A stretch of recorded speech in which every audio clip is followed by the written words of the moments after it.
Every survivor has a story. Every story needs a voice. Every voice can save a life. This is Breaking the Silence.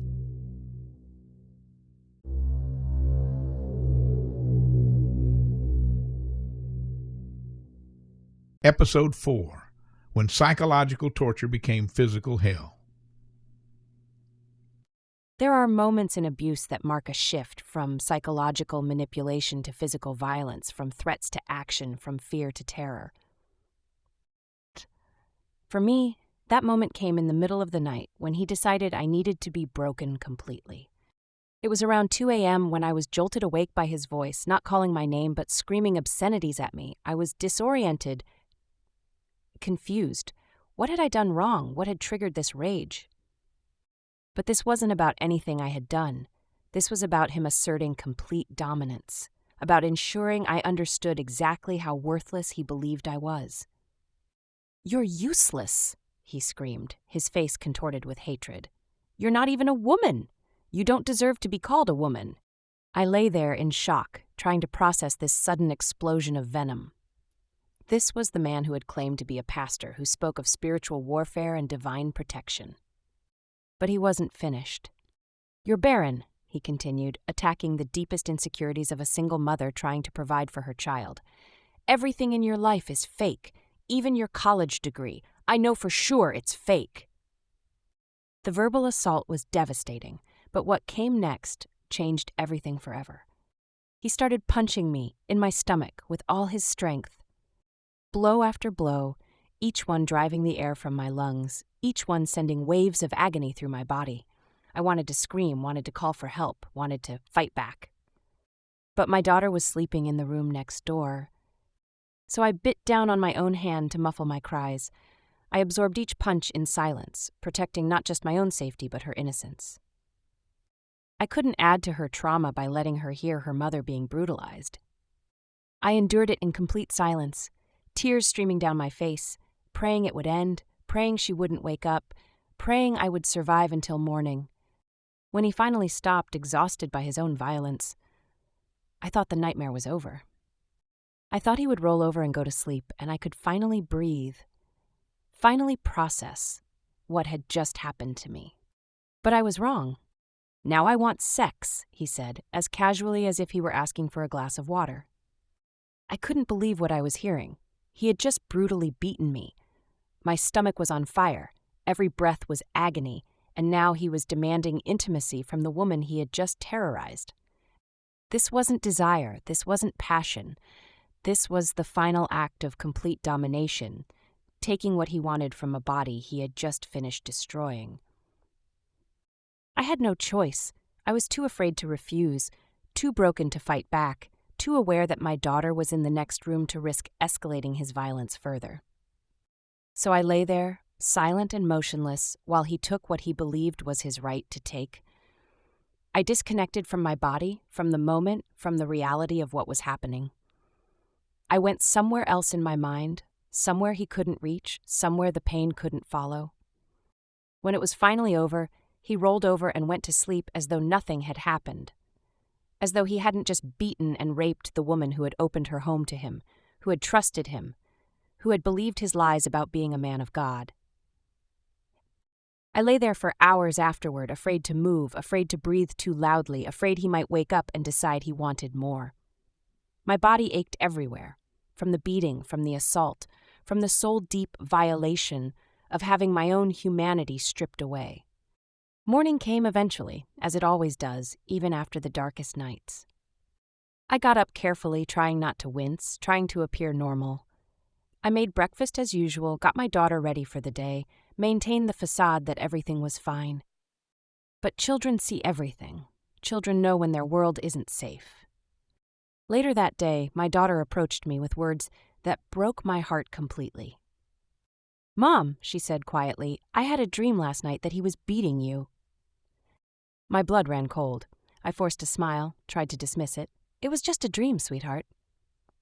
She shook her head, her young eyes holding wisdom no child should possess.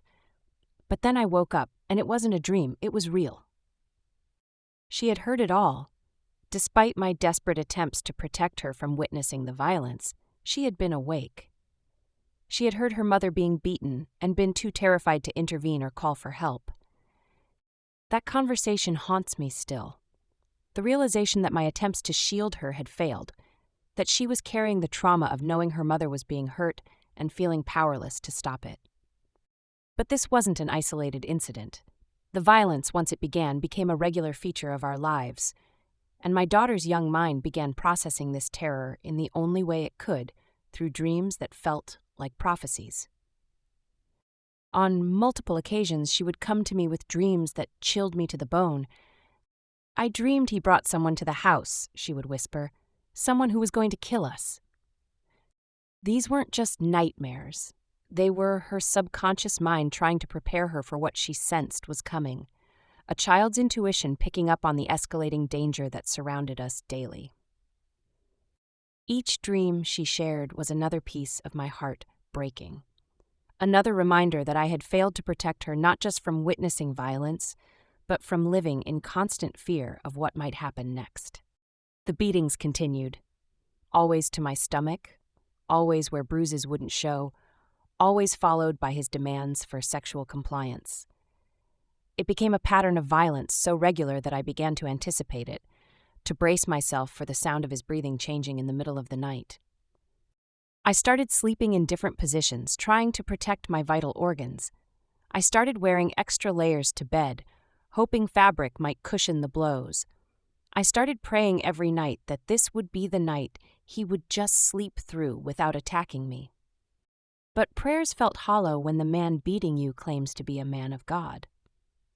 I began visiting doctors regularly, complaining of stomach pain, digestive issues, mysterious aches that I couldn't explain without revealing their true cause. The medical professionals would run tests, find nothing conclusive, and send me home with pain medication that barely touched the deep, constant ache of repeated internal trauma. One doctor, more perceptive than the others, asked gently if everything was all right at home.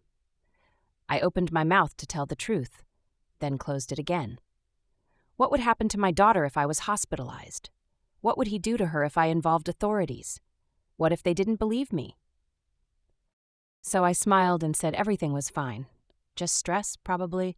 Nothing a little rest wouldn't cure. The doctor's eyes lingered on my face a moment longer, and I could see he didn't believe me.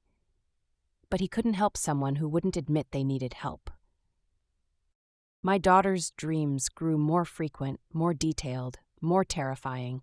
She would wake up crying, describing scenarios where we were running from dangerous men, where we were hiding in closets, where we were hurt, and no one came to save us. I began to realize that these dreams weren't random terror. They were her mind's way of processing the very real danger we lived with every day. Her subconscious was preparing escape scenarios, imagining threats, trying to make sense of a world where the adults meant to protect her were either victims or predators. The worst part was that I couldn't comfort her properly. I couldn't promise her she was safe because she wasn't. I couldn't tell her the dreams were just imagination because they reflected a reality she was living through every day. Instead, I would hold her and whisper that we were strong, that we would take care of each other, that someday things would be different. Promises I hoped I could keep, but wasn't sure I had the power to fulfill. As the months passed and the violence escalated, I began to understand something that had taken me too long to recognize. This man wasn't just abusive. He was genuinely dangerous. The kind of dangerous that ends in newspaper headlines, in police investigations, in small graves. My daughter's dreams weren't paranoia. They were prophecy. And if I didn't find a way to break free from this nightmare soon, her worst fears might become our final reality. The question was, how do you escape from someone who has systematically destroyed your strength, your resources, your support system, and your belief in your own ability to survive without them? That answer would come eventually. But first, we would have to endure horrors that would test every limit of human endurance, every bond between mother and child, every fragment of hope we had left. The night terrors had begun, and they were only going to get worse.